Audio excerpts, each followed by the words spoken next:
Bonjour, aujourd'hui nous allons vous parler de Le Monde Perdu Jurassic Park, le film où Spielberg dit plus de dinosaures et il en met partout.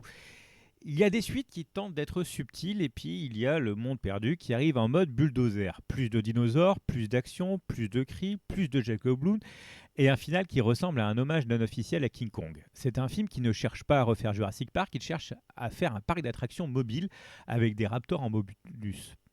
Le pitch, Malcolm revient, mais il aurait dû rester chez lui. Ian Malcolm, traumatisé mais sarcastique toujours, apprend que Hammond a une deuxième île. Parce qu'évidemment, il y en avait une deuxième. Sur cette île, des dinosaures en liberté, une équipe scientifique, une équipe de mercenaires cupides et un chaos qui n'attend qu'une étincelle. Malcolm y va pour sauver sa compagne, Sarah Harding. Il y retrouve des T-Rex en couple, des raptors en pleine forme, un bus suspendu à une falaise et un scénario qui court plus vite que les personnages. Le casting, Goldblum en star, Moore en survivante, Postlethwaite en chasseur mythique. Alors, Jeff Goldblum revient en Ian Malcolm, plus cynique, plus fatigué, mais toujours irrésistible. Julianne Moore joue Sarah Harding, scientifique passionnée, parfois trop téméraire pour sa propre survie. Pete Postlethwaite incarne Roland Tembo, chasseur charismatique, probablement le personnage le plus solide du film. Vince Vaughn en photographe engagé, efficace mais un peu sous-exploité. Et Vanessa Leigh-Chester en Kelly, meilleur enfant de la saga selon certains avis. Et elle ne crie pas toutes les 5 minutes, ce qui est déjà bien. Le casting fait le job, mais même si le film n'est clairement pas centré sur les personnages, les effets spéciaux, bah voilà, c'est plutôt les effets spéciaux. Spielberg sort l'artillerie lourde.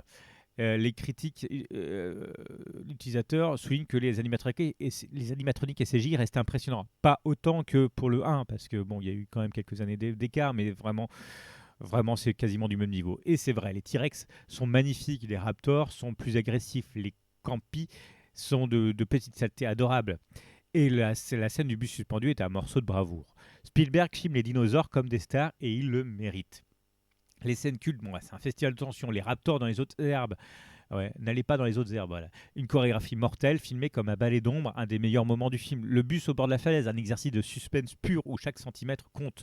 Et on finit avec le T-Rex à San Diego, un final improbable, spectaculaire et totalement assumé. Un clin d'œil géant à King Kong, mais avec plus de dents, ça je l'avais dit dès le début. Le scénario efficace, mais parfois en roue libre. Il a une intrigue plus mince que dans le premier. Les personnages sont moins développés, les décisions sont stupides. Le bus garé au bord d'une falaise, sérieusement. Un dernier acte qui semble venir d'un autre film, quelques incohérences, le T-Rex qui arrive à San Diego sans que personne ne l'ait vu. Mais le film ne cherche pas la philosophie du premier, il cherche l'adrénaline, et là-dessus, il livre bien.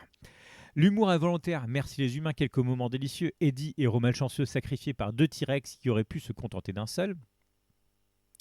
Les businessmen japonais qui fuient en hurlant, Spielberg s'amuse, et Malcolm qui passe tout le film à dire «Je vous l'avais dit».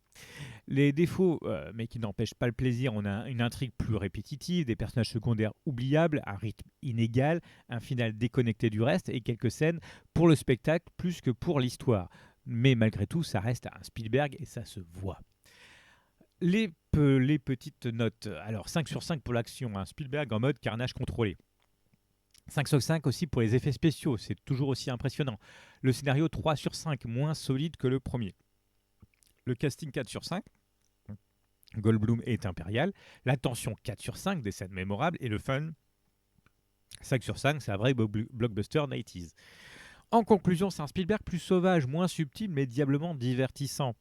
Le Monde Perdu Jurassic Park, c'est un film plus sombre, plus brutal, plus spectaculaire, moins profond mais incroyablement fun. Ce n'est pas Jurassic Park, c'est Jurassic Park sous adrénaline avec un réalisateur qui s'amuse comme un gosse à casser des voitures et à lâcher des raptors dans les fougères. Un blockbuster imparfait mais généreux et franchement, on ne demande pas plus.